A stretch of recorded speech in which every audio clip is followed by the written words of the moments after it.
Welcome all of you to the special talk show of the TTM Vietnam's YouTube channel.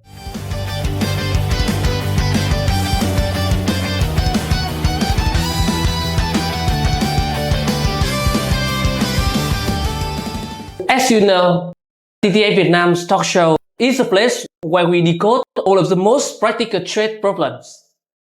And today's our guest is Mr. Prakash, the CEO of Subham Forwarder, who is operating a logistic and trade network spanning in India, Malaysia, Indonesia, and now is Vietnam. He has come to Vietnam for 9 times, and this is the 10th times he come here. Today, he sits here to share his ambition of turning Vietnam into a massive link in his supply chains. Welcome you to the TTM Vietnam's channel. Thank you so much. Yeah. And namaste from India.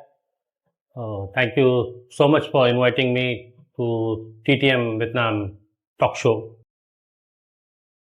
Mr. Prakash, you have visited Vietnam for 9 times, right? Yeah.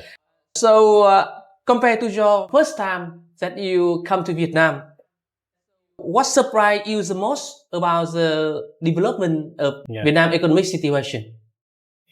First time I had come to Vietnam in 2019 before COVID. So that was my first visit, and I was literally not knowing anything about Vietnam and the market and the language. I was very new, but I had already explored Malaysia market and got good success over there. So it was my dream that I should also explore Vietnam. So I should go and find what are the things, what is good there, what I can do there, what are the developments going on, what are the opportunities coming up, and what opportunities we can grab to develop trade between India and Vietnam. Yeah. So those things were in my mind, and I just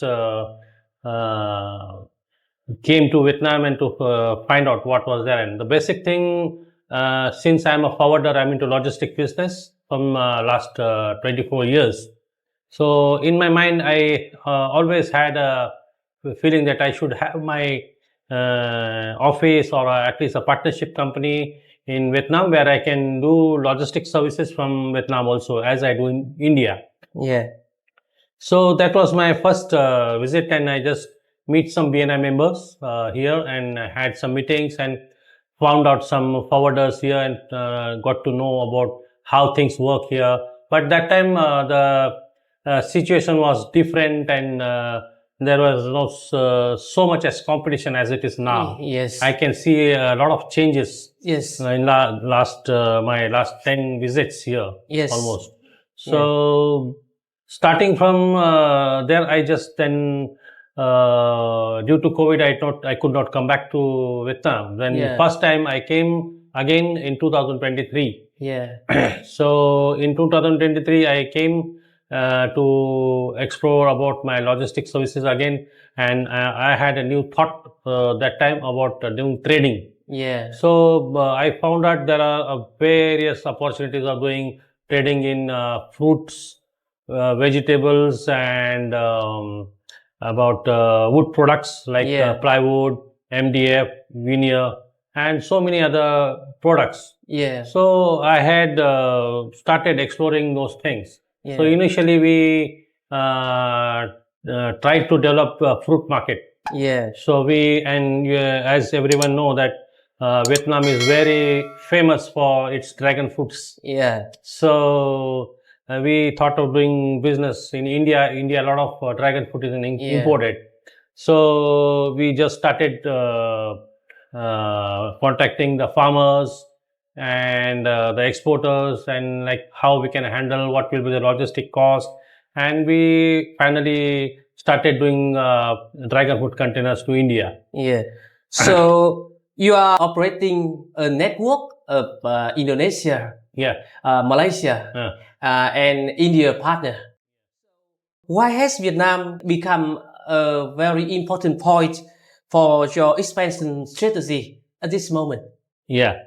Very good question here asked me, because I had given a lot of time for my developments and my thoughts what I have for Vietnam. Similarly, I had given my time to Malaysia also. Yeah. But unfortunately, I could not see a lot of opportunities there for doing exports from there. And most importantly, the people there were not so cooperative nor helpful like Vietnam. Yeah. So I'm so thankful and so happy to say that the people I meet here in Vietnam, I feel so happy, and they make me feel so homely. Yeah. So, and wherever I need some information, they give me all the information. They go out of the way and try to help me out for Yeah. finding, sourcing the products, maybe anything I want from Vietnam. Yes. So, if you have a quick compare about the business and working style between the four countries, that is India, Malaysia, Indonesia, and Vietnam. Yeah. So, about the working style, what do you find the most interesting point between the four countries? Okay. Again, I would like to say, like India, the working style is totally different. If I say about logistics, Yeah. so in our logistics, actually there is no time bound. Like if we are in logistics, we have to be on toes 24 hours. Anytime the customer can need our help, anytime any operational issues come up, so we have to be on toes and go and resolve those issues. Yeah. But when I came to Vietnam, in Vietnam, I found that they have made a lot of systems here. The working timing, the time they eat their lunch, the time eat their dinner in the afternoon, how they take a little break for energizing back and making enthusiasm for the business. Yes. And I really like that culture. Yes. And initially, I used to feel it very odd, because normally when I used to go for a meeting or something, I used to take appointment at 12 o'clock. Yeah. They say, no, sir, come after 1:30. I say, what I do for 1 hour? I cannot Yes. wait. So I have to wait. Yes. But now I find that whenever I take an appointment, I ask, can I come before 11 or after 1:30? Yeah. So I know the culture here. But whenever they are working, they are very seriously working, and whatever time they say, they are ready to meet at that time. Yeah. Yes, sometime here there are some 5-10 minutes, 15 minutes they can understand, but they are also very cooperative about supporting of all the information I need for my logistics and the trading business. Yeah. How about Malaysia and Indonesia? Yeah, Malaysia also, yes, like it's not that different. Actually, they also meet on the appointments and go sometimes out of the way to help. But it's not like Vietnam, definitely, because mostly because there are no many things from Malaysia which can be exported to other countries. Yeah. Like Vietnam have. Yes. Vietnam have multiple of products too which can be exported from India, right from the handicrafts, fruits, toys, or engineering, then chemicals, then solar equipment, solar panels, and what do you say about wood products? Yeah. So there's so many products, and just name it, and it's there in Vietnam.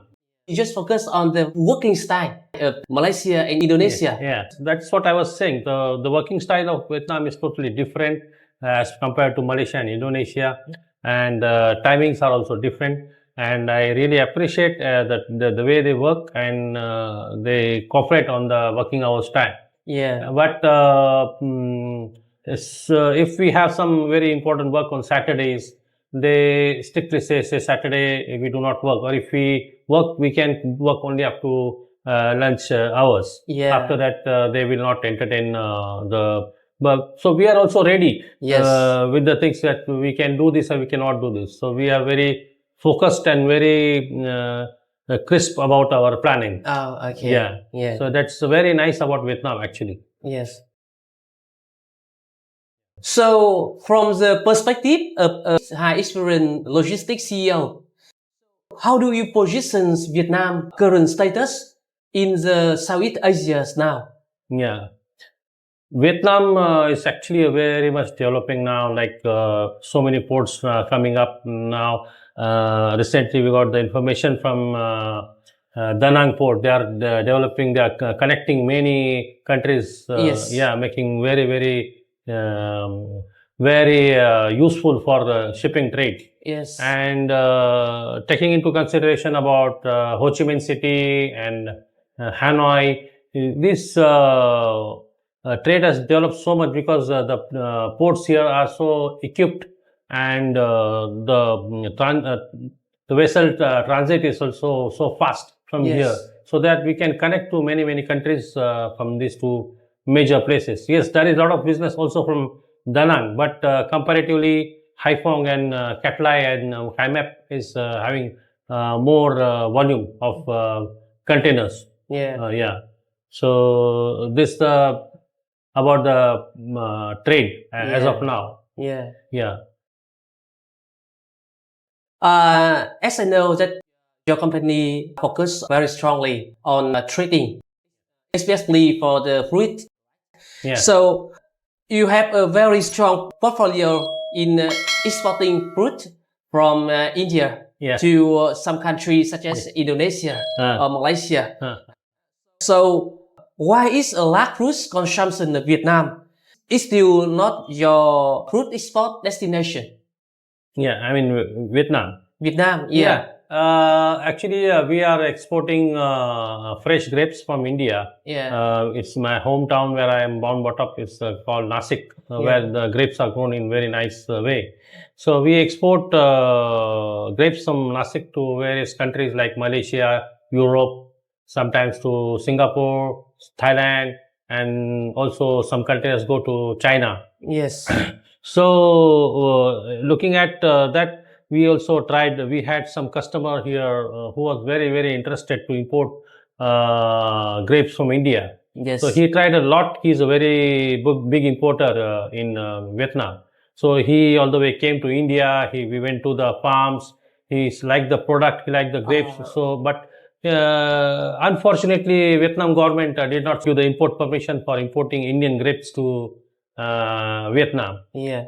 So he was a bit nervous, and his target could not be achieved. So he could not import the grapes. And till now, it's like we cannot export. We are very keen to export our grapes to Vietnam. Yes. Because we are very proud of our quality and the taste. And we are sure if it's going very well in other countries. So Malaysia and Indonesia and other countries.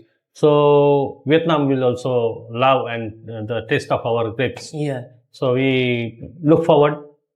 So as we are buying a lot of fruits from Vietnam, so our fruits also can be transacted between the countries. So that will grow the business for India, as well as Vietnam can have a different taste of fruit in the market. Yeah.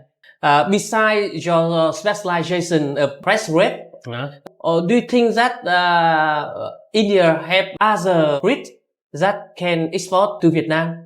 Yeah, there is also one more fruit which Vietnamese people like from India. That is a pomegranate. Yeah, the taste of pomegranate from India is very nice. Yes. I had personally spoken to so many Vietnamese people. They always, whenever I come from there, they ask to bring me some 1 or 2 pieces of pomegranate to taste. Yes. So whenever possible, I bring for them. Whenever not possible, I could not bring. But I feel happy when Vietnamese people ask about our Indian fruit, which they like to eat. But unfortunately, they cannot import here and enjoy the fruit. Yes. So if we get the IP for pomegranate and grapes like Vietnam, like Malaysia, we can also explore the market in Vietnam. It's a huge market. Yeah. As I can see in many supermarkets in Vietnam, there are a lot of grape and other fruits from New Zealand, from the US, and from the UK, and a lot of countries. But I don't see a lot of fruit from India. So in the near future, Do you have the plan to introduce the India fruit to Vietnam? If so, what is the competitive strategy when Vietnam also import a massive volume from the fruit of Australia, US or China? So, nice question actually. We are very keen, as I said, we are very keen to export our Indian grapes to Vietnam. The quality, the taste is totally different. In the other countries, you can see a lot of grapes here in Vietnam, in the supermarkets, in the market. But when you taste it, you'll definitely find the difference. It's not so sweet, or maybe the size are very big of the grapes. And the colors are also maybe beautiful. But when you taste Indian grapes and the other grapes, we'll definitely love Indian grapes. I'm very sure about it. So maybe some reasons, because there is a huge market for other countries to export grapes to Vietnam. So if our Indian grapes enter Vietnam market, so maybe there is some threat to other countries, or maybe to the taste buds of the Vietnamese fruit lovers. And we would be happy if Vietnamese people enjoy and taste our Indian grapes, fresh grapes, table fresh grapes. For the fruit products from Vietnam to India and from India to Vietnam, I think it's very difficult to import and export using the whole logistic chain. As a CEO of a very big logistic company in India, how do you think about that? As you know, about more than 100, 200 containers, more than that maybe, regularly come from Vietnam to India for the dragon fruits, the seedless lemon, and maybe some more fruits. So as the cold chain containers, reefer containers come from Vietnam to India, similarly it can go from India to Vietnam. There is no problem at all, because the transit time between India and Vietnam is not more than 15 to 20 days. Whereas we export grapes to Europe in 35, 36, 40 days also. So it's quite nearer and closer than other countries. But we export to those countries on a huge basis, but not to Vietnam. So if we get an opportunity to ship our reefer containers, fruits in reefer containers to Vietnam, we can take the opportunity. As a logistics, also we can get a lot of business.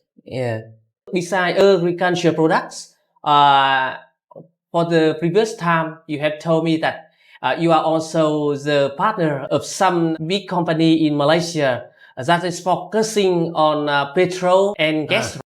What risk management experience that you have gained when you work with some very big partner in Malaysia? Just to correct you for a few words, it's not my partner. Actually, since we are into logistics, we had done a project for Petronas Malaysia. So we literally did a project for 5 years. So Petronas is a very big company. Everyone know about it. So we had done or special type of containers like flat racks, open tops, flatbed containers, 4-dimension cargos, huge cargos. So it was a fun doing all those cargo to Malaysia. So, and we had done on a DAP basis, where we handled all the logistics in India, as well as we handled the logistics in Malaysia also to the end customer. So it was a very good experience doing a project for Petronas Malaysia. Vietnam supporting industry and the supplies of oil and heavy industrial material are developing very rapidly. Do you see any opportunity to import the machinery and component from Vietnam to Malaysia or India? Yes, of course. Recently, we have received an inquiry for transporting a project of engineering products from Cat Nai Port, Ho Chi Minh City to India, Chennai Port. So for an engineering company. So yes, there are a lot of engineering projects also going up between the two countries. And in last few months back, we also had received an inquiry for exporting from Chennai to Ho Chi Minh City. that was also a project for engineering goods. So there is also a trade between engineering goods in two countries, Vietnam and India. Not only the fruits, not only the wood, but engineering also is a good trade between. And maybe as Vietnam is growing up, and recently I had visited exhibition of modernization in furniture industry in Binjung, Ho Chi Minh City. Yes. So I'd seen so many AI-based technology machines for manufacturing the modern furniture. Yes. So I was so happy to see that, and the future is so good.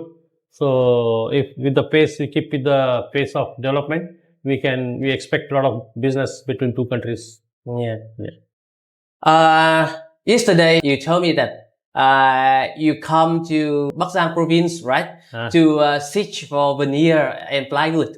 So let's talk about your upcoming ambition. That is importing about plywood and veneer from Vietnam. Why do you choose Vietnam as a supplying sources of plywood and veneer instead of China or Indonesia? Actually, the type of wood required for the veneer or the plywood is readily available in Vietnam. So the wood basically is eucalyptus, pine wood, acacia wood, rubber wood. So it is easily and amply available depending on the south and the north of the Vietnam. So, and the quality, the manufacturing, and the supply chain is so nice here in Vietnam. So we can cope up with the requirement of the market in India. So it's really so nice to connect both the countries. So that is why I went to Bắc Giang for finding the manufacturer of veneer. Because the price also keeps on fluctuating because of the intermediaries and many factors which are between the manufacturer and the actual buyer. So we are just finding the way how we can cope up with all the problems and develop more business between the two countries for plywood and veneer. And in the previous talk, you have told me that one of your partner from India can have the demand from 80 to 100 container per month. It's a very impressive amount. So which market do you plan to distribute this massive volume? To be very frank, the requirement of India market is so huge that sometimes the product becomes scarce. In Vietnam, they cannot supply the number of containers required. So when there is a lot of ample of product here, then we can focus on Malaysia or another country. But the requirement of India itself is so huge. So we can sometimes we have to fight for the containers and material to be get ready very fast. And to say more deeply about it, like we get the rubber product, the rubber veneers from south of Vietnam, and we get eucalyptus and pine wood and acacia from the north of Vietnam. So we have to search both the places, both the markets. It's totally different, but it's both the places are so perfect, and the places are so easy to access, and so that we can meet the manufacturers and develop the business for the requirement of Indian market. As I know that India is very strict for the imported commodity. So how about the standard for plywood from Vietnam that want to come to the India market? Going back 1 year back, approximately, there was a huge import of plywood from Vietnam to India. But since there was some issues, so Indian government had implemented a certificate called BIS, Bureau of Indian Standards. So whoever want to export from Vietnam or any other country to India have Yes. to get a certificate BIS Yes. for the standards. Yes. So the even now, if any manufacturing company have that Yes. certificate, can easily export to India. But since none of the, or very few of the companies are now having the BIS certificate, can export the finished plywood Yes. to India. But on the other side, they are still exporting core veneer, which is a raw material, not a finished product, for manufacturing the plywood. So that market has grown up since there is no chance of exporting plywood now to India. Yeah. So now we are mostly exporting veneer, core veneer Yeah. to India. Yeah. Yeah. As I know, for the plywoods and veneer market, if you want a very big amount, you have to collect the veneer and plywoods from many small manufacturers. It is Yeah. right. So, do you have any overall plans to ensure the smooth of your collecting procedure? As per the market survey, in few days, we have found out that the manufacturers are a very small or middle scale, where they do not export directly to the end users or end customers. So there are intermediaries who collect from various small Yes. manufacturers and export to the importers as per their requirements.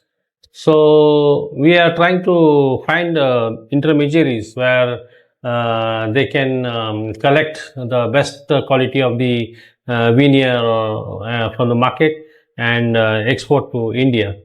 And very importantly, to keep the price very competitive, because at the end the seller had to sell to the end users, the buyers. Yeah. There should be some good, reasonable profit for each and everyone. So it should be a win-win situation. Yes. Not the manufacturer, not the trader, not the exporter, not the importer. Everyone should eventually earn a reasonable amount of profit. Yes. Yeah.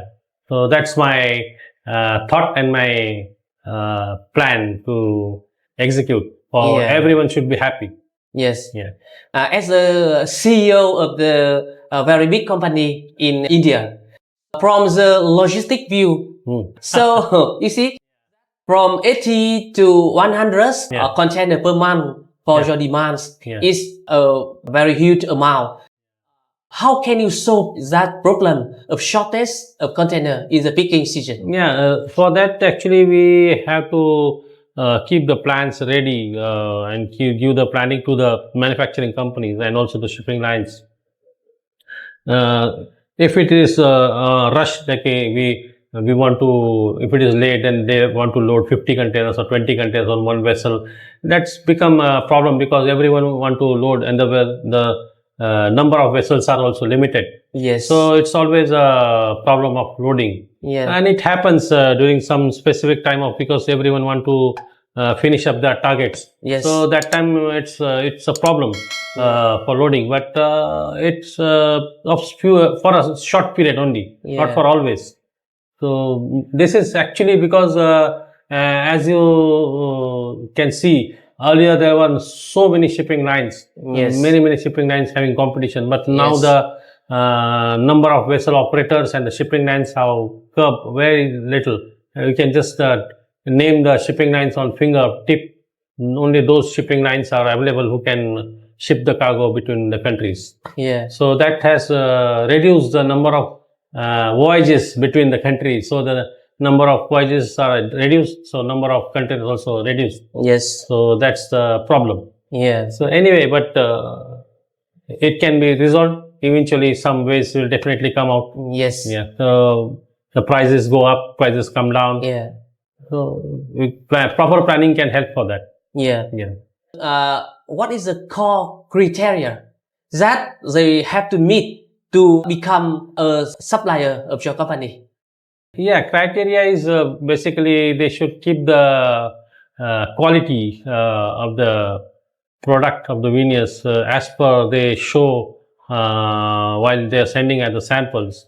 At the last moment, the buyer should not get shocked where he saw A and he is getting C. It should not happen like that. And the prices should be moderate, so that because we have to add a lot of aspects until it reaches to the final destination. There are so many transportation costs involved in that. So that increases the price of the product. Yes. And the main issue is the manufacturing small companies should support, if some buyer come from India directly, they should support him. Yes.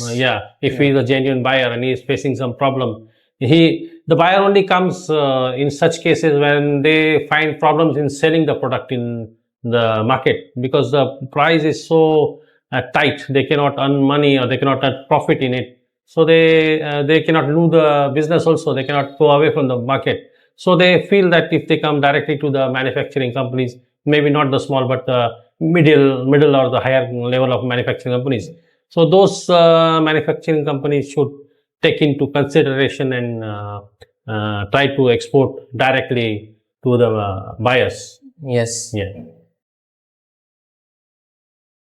You have mentioned about the export, about the import. Now let's come back to your biggest strength, that is logistic. Yeah. So from the logistic view, how do you evaluate about the cargo clearance capacity between the major Vietnamese seaport like Hải Phòng or Cát Lái compared to the other seaport in Malaysia, in Indonesia or India?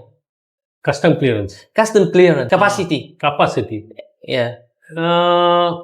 Custom clearance capacity, if you say, it's no problem. Actually, the custom clearance is on a fast track. It's unless there is some issue with the product or some HSN code or some quality, there is a delay for the inspection by the customs. Yes. But generally, if we give all the documents on time and give perfect information about the product, so the import or export do not stop, as like same in India and same in Malaysia. The custom procedures are generally almost same. When the exporter or importer produces all the document required by the customs, they do not stop any export or import. Yeah. How do you think about the service quality in the seaport between Vietnam and other country? Yeah, service actually now it's going up. Actually, it's picking up with the modern systems like all online systems. Earlier it was all manual, like it should take delay. Now everything, all SI filing and documentation, submission of invoices, packing list, whatever the documentation for export or import is all online. So that has expedited the system and made the system very fast for the clearance. Yeah. So mostly the India and Vietnam have a trade agreement where for the import of certain products there is no import duty. Yes. Whether it is from India to Vietnam or from Vietnam to India. Yes. So once the documents are compliance is done by the importer or exporter, there is no delay as such. Yes. Done. Yeah. Yeah. The logistic that connecting Vietnam and India now has some issues about the transit time.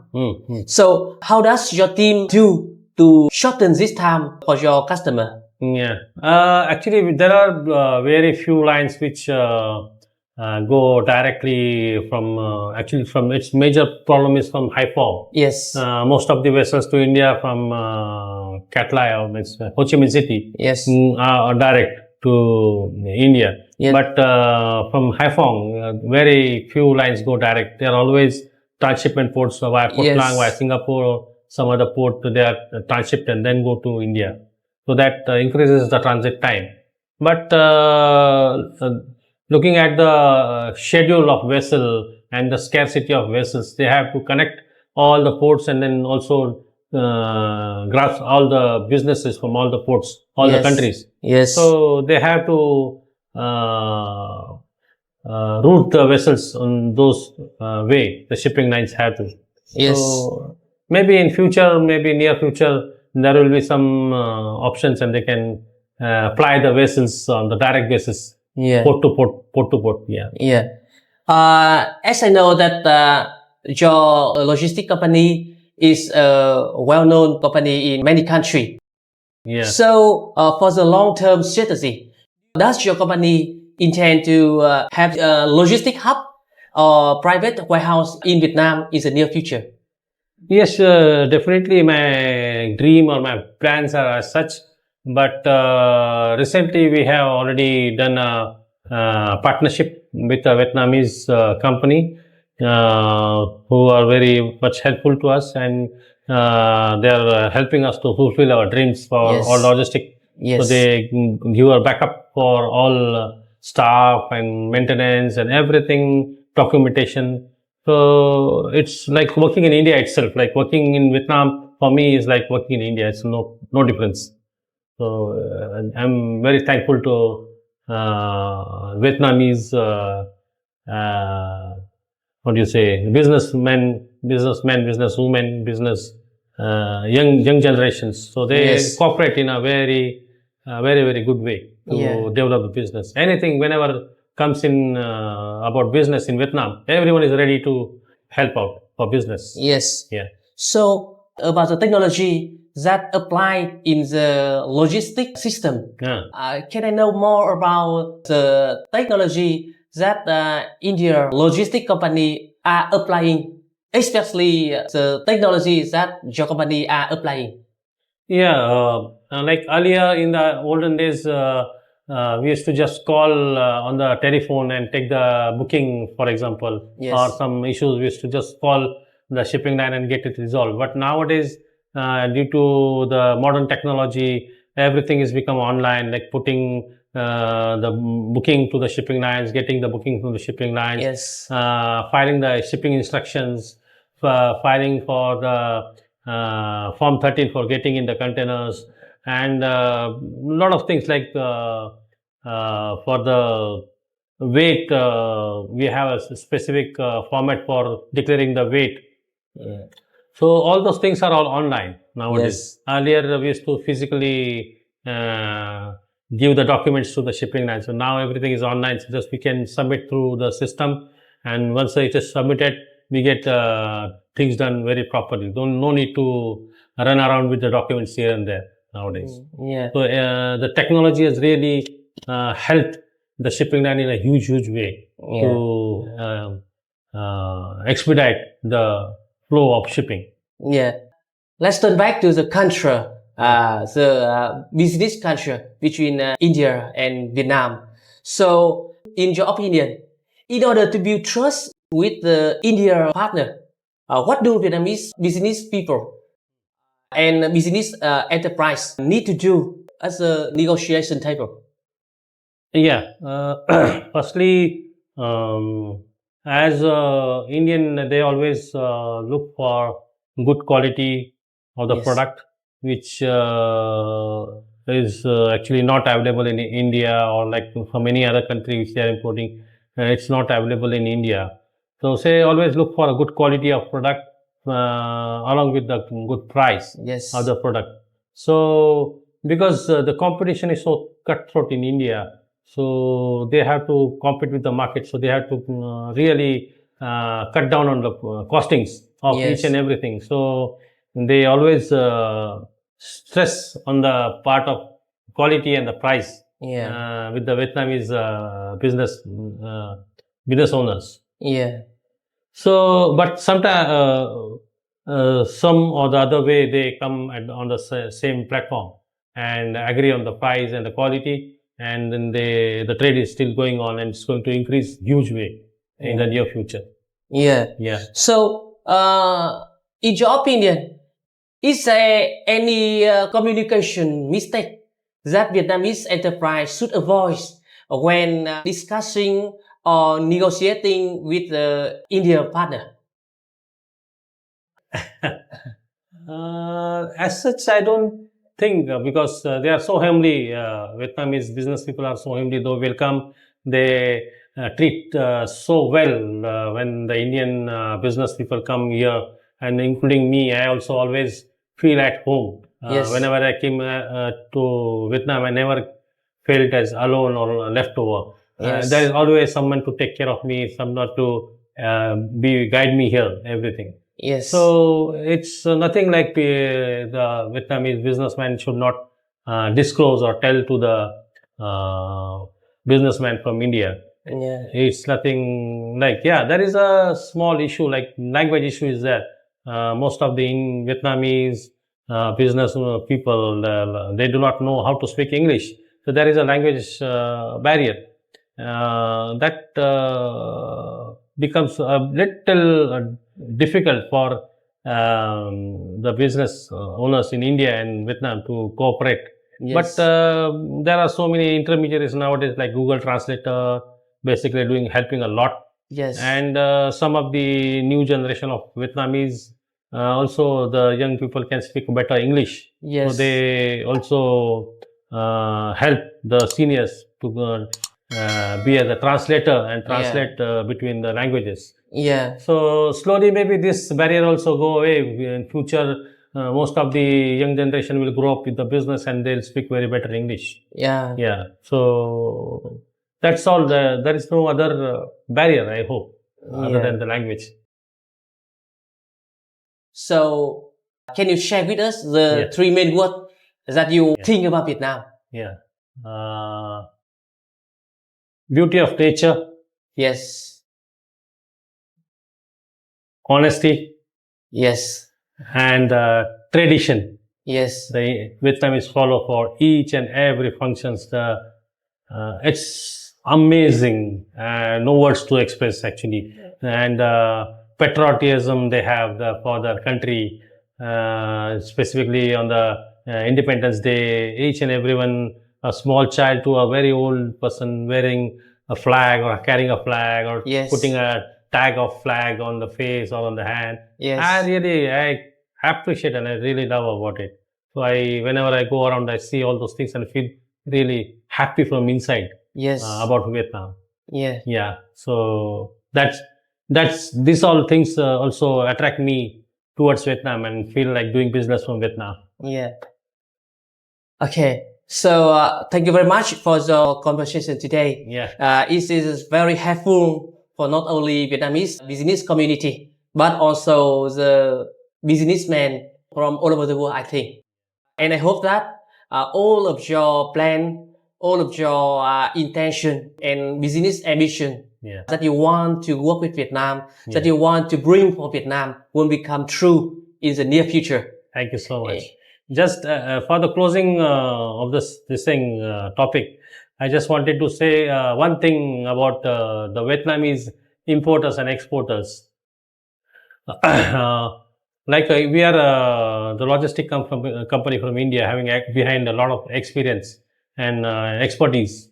So I request the Vietnamese exporters to keep trust on the forwarders or the shipping logistic companies like us to give the business, because generally we see that when the logistic company is from Vietnam, the exporters give the business easily, not to the logistic company like me. Maybe I'm very much experienced, my company is experienced, but they are reluctant to give the logistic business to the other Indian or any other forwarding company as compared to the Vietnamese forwarding company. Yeah. So if that barrier is removed, will actually be huge business. We can do it here. Yes. Because we think of tying both the countries together. So there should be no barrier. Like as happily we come to Vietnam, so Vietnamese also should come happily to India. As most of the Vietnamese people believe in Buddha. So they always come for exploring Buddha's life in India. So we welcome everyone. Always we feel so happy when they come to India about exploring India and exploring Buddha's life in India. Yeah. Same way we like to explore the beauty of Vietnam, culture of Vietnam. So both the countries can exchange its culture, trade, and beauty. Yeah. Yeah. Thank you so much. Yeah. Thank you so much. Thank you so much for this set today. Xin chào. Yeah. Dear my friend, the story of import, export, and logistics today It's not only a story about fresh grape or plywood products, but also about how to connect India and Vietnam, not only product, but about the culture. And TTM Vietnam's YouTube channel is very proud to bring all of the partners from all over the world that come into Vietnam. And thank you so much for continuing to watch and follow the TTM Vietnam's channel.